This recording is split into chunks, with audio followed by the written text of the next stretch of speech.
अस्सलाम वालेकुम। आज हम CCU 3.1 चैप्टर 5 और उसका जो पेज 9 है, वेल्डर अप्रूवल टेस्ट की जो सर्टिफिकेशन है, वेल्डर की जो क्वालिफिकेशन और उस पर जो वेल्डिंग पैरामीटर इस्तेमाल हुए हैं और क्वालिफाइड वेल्डर क्वालिफाइड होने के बाद उसकी जो एक्सटेंड ऑफ अप्रूवल है, उसकी जो क्वालिफिकेशन की रेंज है वो किस तरह से बनाते हैं उस पर हम डिस्कस करते हैं। तो चलो स्टार्ट करते हैं। तो यहाँ पे सबसे पहले कि ये कौन जो इसकी certification welding procedure approval test की है या फिर वेल्डर अप्रूवल की, वो यहाँ पे जो है वो लिखा जाता है। और उसके बाद उसका जो टेस्ट रिकॉर्ड नंबर है, जितने वेल्डर ने टेस्ट लगा लिए हैं और उसमें उसकी जो सीरियल नंबर कौन सा है यहाँ पे। तो उसके बाद कौन सी कंपनी है, मैन्युफैक्चर का नाम क्या है, वो आपका यहाँ पे मेंशन होगा। और यहाँ पे वेल्डर नेम और उसकी आईडी नंबर और फिर उसको स्टैंप नंबर दिया जाएगा। और यहाँ पे फिर वेल्डर का नेम होगा और उसकी जो आइडेंटिटी होगी, उसका आईडी नंबर यहाँ पे जो लिखा जाएगा और फिर उसको यहाँ पे एक स्टैंप नंबर दिया जाएगा, वो यहाँ पे लिखते हैं। जिस वेल्डिंग पैरामीटर पे एक वेल्डर की जो क्वालिफिकेशन है, जिस पे वो क्वालिफाइड हुआ है, उसको सबसे पहले हम टेस्ट पीस की जो डिटेल है उस पर चेक करते हैं। तो ये वेल्डिंग प्रोसेस है, इसमें मैनुअल मेटल आर्क वेल्डिंग से इसको वेल्ड किया गया है और इसका जो कोड है 111 है। उसका पेरेंट्स मेटल कौन सा है, वो फेराइटिक स्टील है। स्टील में जितने भी कार्बन स्टील है, क्रोम है और इसके बाद जो कुछ लाइट टाइप मेटल हैं, ये सारे के सारे फेराइटिक स्टील में आते हैं। जो नॉन फेराइटिक हैं उसमें स्टेनलेस स्टील है, डुप्लेक्स है, कॉपर है, कुछ इस टाइप के जो नॉन स्टिक जो है मेटल वो आएंगे। तो उसकी जो थिकनेस है 5 मिलीमीटर है। जिसको टेस्ट पीस को वेल्ड किया है उसकी जो थिकनेस है 5 मिलीमीटर। और ज्वाइंट टाइप कौन सा है, सिंगल वी बट ज्वाइंट। उसको जो है वो उसको सिंगल वी बट ज्वाइंट पे उसकी जो कॉन्फ़िगरेशन पे उसको बनाया गया है। और फिर उसको जो पाइप उसका जो डायमीटर है वो कौन सा है, 150 मिलीमीटर। तो 150 मिलीमीटर जो डायमीटर है तकरीबन वो 6 इंच के लगभग बनता है। तो फॉर एग्जांपल ये 6 इंच का डायमीटर का पाइप है। गोल दायरा सा बना के जो इसमें जो इस तरह से एक लाइन लगाई हुई, इसको डायमीटर कहेंगे। और welding position overhead vertical up और हॉरिजॉन्टल वर्टिकल फ्लैट। और इसको जो टेस्ट पीस की जो पोजीशन है, जिस पोजीशन पे टेस्ट पीस लगवाया गया है, जिस वेल्डर को पोजीशन पे क्वालिफाइड जो है किया है, उसकी जो एक्सेस जो है वो इंक्लाइन 45 पोजीशन है। और इस 45 पोजीशन को इंक्लाइन पोजीशन भी कहेंगे। इसको जो है अमेरिकन स्टैंडर्ड में 6G भी कहेंगे और ब्रिटिश में इसको HLO 45 के नाम से। और अब हम देखेंगे कि अगर इस वेल्डिंग पैरामीटर पे अगर एक वेल्डर क्वालिफाइड हुआ है तो उसकी एक्सटेंट ऑफ अप्रूवल क्या है, तो कितनी जो है उसकी क्वालिफिकेशन की रेंज होगी। अभी हम इसको चेक करते हैं। तो जिस वेल्डिंग प्रोसेस जो है इसका मैनुअल मेटल आर्क वेल्डिंग 111 था, लेकिन वेल्डर जो है वो सिर्फ उसी वेल्डिंग प्रोसेस पे जो है वो काम कर सकता है। वो टिग, मिग या फिर सबमर्ज आर्क वेल्डिंग या कुछ दूसरे प्रोसेस में बिल्कुल काम नहीं कर सकता। और अगर उसने जो पेरेंट्स मेटल है वो फेराइटिक स्टील है तो वो फिर फेराइटिक स्टील पे ही काम करेगा। वो स्टेनलेस स्टील है, डुप्लेक्स है या कॉपर, टाइटेनियम, इस टाइप के मेटल पे वो काम भी नहीं कर सकता, सिर्फ सेम उसी पेरेंट्स मेटल पे जिस पे वो क्वालिफाइड हुआ है। और अगर फेराइटिक स्टील है तो डेफिनेटली फेराइटिक स्टील ही होगा। फेराइटिक स्टील में अगर 10 क्रोम है या 13 क्रोम है या कुछ अलाय के मेटल हैं या कार्बन स्टील है या कुछ और इस कैटेगरी के मेटल हैं तो वो उसमें थोड़ी चेंजिंग आ सकती है। लेकिन जो मटेरियल का ग्रुप टाइप है, जैसे कि अगर फेराइटिक स्टील है तो 9 फेराइटिक पे तो बिल्कुल अलाउ नहीं है। और उसके बाद थिकनेस रेंज है। तो वेल्डर ने जो क्वालिफाइड किया था वो उसकी 5 मिलीमीटर थिकनेस थी, लेकिन यहाँ पे वो थिकनेस रेंज बता रहा है 2.5 से 10 मिलीमीटर। मतलब अगर उसने 5 मिलीमीटर पे जो है एक टेस्ट को क्वालिफाइड किया है तो उसका हाफ नीचे आएंगे, 5 से 2.5 है। और उसको अगर जो उसकी रेंज है वो डबल कर देंगे, अगर 5 है तो 10 मिलीमीटर। मकसद अगर तो वो उसने 10 मिलीमीटर थिकनेस का एक जो है पाइप वेल्ड किया है, उस पर क्वालिफाइड हुआ है, तो वो 5 मिलीमीटर से लेकर 20 मिलीमीटर तक वो जो क्वालिफाइड होगा उस पर वो काम कर सकता है। तो नेक्स्ट हमारा ज्वाइंट टाइप है और उसमें butt weld in plate and pipe, और उसने जो है वो 6 इंच का पाइप का डायमीटर पे जो है वो मेटल को क्वालिफाइड किया है। लेकिन वो प्लेट पे भी उसी सेम टाइम पे वो प्लेट पे भी काम कर सकता है।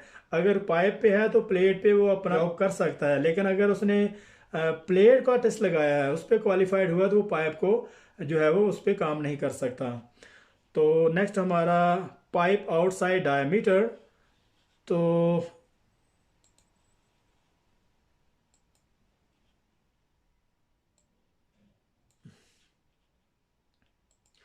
तो यहाँ पे कह रहा है कि पाइप आउटसाइड द डायमीटर, तो उसने जो 150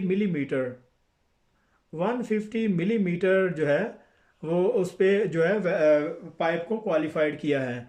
तो वो क्या उसकी क्वालिफिकेशन किस तरह से निकालते हैं कि उसको हाफ नीचे आएंगे, मतलब 150 का हाफ 75 है, लेकिन 150 को फिर डबल कर देंगे 75 से 300 मिलीमीटर की रेंज के डायमीटर में वो काम कर सकता है।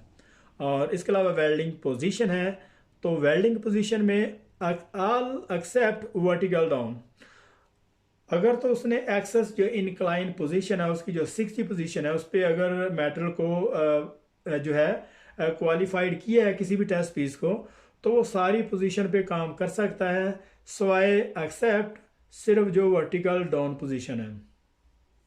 और उसके अलावा कंज्यूमेबल है अगर उसने तो रोटाइल है या बेसिक। अगर तो रोटाइल का जो मेटल क्वालिफाइड किया है, रोटाइल है 60-13 का, 60-13 का हम अपनी लैंग्वेज में 60-13 का इलेक्ट्रोड, ये लो क्वालिटी का है, उसकी टफनेस बहुत ही कम होती है। और जो बेसिक इलेक्ट्रोड है इसमें 70-18 है, 18 है, और इस कैटेगरी के इलेक्ट्रोड हैं, और इसकी जो इसमें हाइड्रोजन बहुत कम होती है और इसकी जो टफनेस है ज़्यादा होती है। और जो रिटाइल इलेक्ट्रोड हैं जैसे 60-13 है उसकी जो टफनेस कम होती है और इसकी जो शेप है वेल्डिंग में दिखने में अच्छी लगती है। और इसके अलावा है सिलोलेसिक इलेक्ट्रोड। जो सिलोलोसिक इलेक्ट्रोड हैं इसमें जो हाइड्रोजन बहुत ज़्यादा होती है, मटेरियल में हाइड्रोजन आने के बहुत ज़्यादा चांस होते हैं और इसमें क्रैकिंग आने के भी चांस ज़्यादा होते हैं। और लेकिन जिस इलेक्ट्रोड पे उसने जो मेटल को टेस्ट पीस पे क्वालिफाइड किया है सेम उसी फिलर वायर या इलेक्ट्रोड को ही वो उस पर काम कर सकता है। और इसके अलावा अभी हम देखते हैं वेल्डिंग कंज्यूमेबल, और ये हिसाब ओके का इलेक्ट्रोड थे, और इसमें जो कंपोजिशन है ये फेरेटिक स्टील के ही जो इलेक्ट्रोड हैं। और इसकी जो स्पेसिफिकेशन 8018 इलेक्ट्रोड का इसको नाम है। और इसकी जो शील्डिंग गैस है इसमें शील्डिंग गैस नहीं होती क्योंकि ये तो जो है स्टिक से इसको वेल्ड किया हुआ है। और इसके अलावा इसको अमेरिकन स्टैंडर्ड में इसकी जो स्पेसिफिकेशन नंबर है AWS A5.1-81 के नाम से 1818 के इलेक्ट्रोड को इस तरीके से भी जो है देखते हैं जैसे ये अमेरिकन स्टैंडर्ड में लिखा हुआ है। और इसके अलावा वेल्ड प्रिपरेशन है, डायमेंशन स्केच है इसकी, और किस तरीके से उसकी बेवल लगाई है और कितना उसका जो है रूट गैप है और इसके जो एज कितना है वो यहाँ पे उन्होंने स्केच दिखाया हुआ है। तो इसी के हिसाब से जो उसकी वेल्डिंग प्रोसीजर अप्रूवल टेस्ट है और उसी हिसाब से वेल्डर उस पर जो है वो काम कर सकेगा। और इसके अलावा उसकी जो विजुअल एग्जामिनेशन हुई है टेस्ट रिजल्ट की, तो उसका जो काउंचर है उसका देखने में कैसा था, एक्सेप्टेबल था। अंडरकट की जो है वो क्या था, वो भी एक्सेप्टेबल है। वो स्मूथनेस ऑफ द जॉइंट वो भी उसकी एक्सेप्टेबल थी। और इसकी जो पेनिटेशन है no backing, yes penetration with backing not applicable, surface defect उसमें एक्सेप्टेबल था। इसमें जो मैक्रो टेस्ट जिसको डिस्ट्रक्टिव टेस्ट कहते हैं वो यहाँ पे रिक्वायर नहीं है, और side bend test not require. और उसमें रूट बैंड एक्सेप्टेबल था, रूट बैंड उसमें किया था लेकिन वो एक्सेप्टेबल था। तो fillet weld fracture not require, but nick break test not require. Remarks वो दे रहा है कि दी weld was spatter free and has a good appearance and top length। तो यहाँ पे उसी सर्टिफिकेशन पे जो है वो क्लाइंट ने और जो मैन्युफैक्चरर रिप्रेजेंटेटिव है उसके साइन हुए हैं, और उसके बाद जो थर्ड पार्टी का इंस्पेक्टर उसके भी साइन हुए हैं, और CCP 3.1 का जो इंस्पेक्टर है उसने भी यहाँ पे इसको अप्रूव किया है कि ये वेल्डर जो है ये इस पैरामीटर पे क्वालिफाइड है और इसकी क्वालिफिकेशन की रेंज यहाँ तक जो है वो की हुई है। तो यहाँ पे हमारा CCV 3.1 इसका जो चैप्टर 5 और उसका जो पेज 5 से 8 था यहाँ पे ख़त्म हो रहा है। लेकिन यहाँ साथ ही हम कुछ एक्सरसाइज की भी बात करते हैं। जैसे नेक्स्ट पेज में हम WIS 5 सेक्शन 5 एक्सरसाइज, तो ये एक जो है यहाँ पे क्वेश्चन आंसर कुछ इस तरह से बनते हैं कि list 7 other possible extent of approval of an approved welding procedure.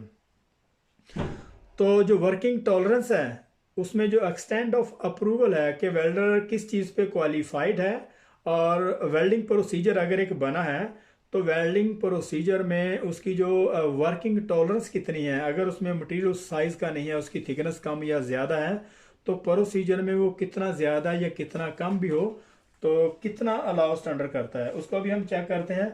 अगर तो मटेरियल टाइप का जो ग्रुप है यहाँ पे इसको, तो मटेरियल टाइप का जो ग्रुप है अगर वो चेंज करें तो वेल्डिंग प्रोसीजर अप्रूवल उसको बिल्कुल एक्सेप्टेबल नहीं है, क्योंकि सेम उसी मेटल पे काम हो सकता है। जैसे फ्राइटिक है तो फ्राइटिक के कैटेगरी के मेटल पे ही ये वो काम हो सकता है। नॉन फ्राइटिक जैसे स्टेनलेस स्टील है या डुप्लेक्स है या कॉपर है या टाइटेनियम, ये जितने भी नॉन फ्राइटिक मेटल हैं वो बिल्कुल अलाउ नहीं है, वहाँ पे सिर्फ जो है इसी पे काम हो सकता है। उसके बाद थिकनेस ऑफ द प्लेट है, मेटल की थिकनेस अगर 5 मिली ज़्यादा या थोड़ी कम है तो उस पर वो अप्रूव्ड है। और इसके बाद डायमीटर ऑफ द पाइप है, अगर 2 इंच की जगह पे अगर 2 इंच का पाइप नहीं है तो 3 इंच की जगह वो भी एक्सेप्टेबल हो सकता है।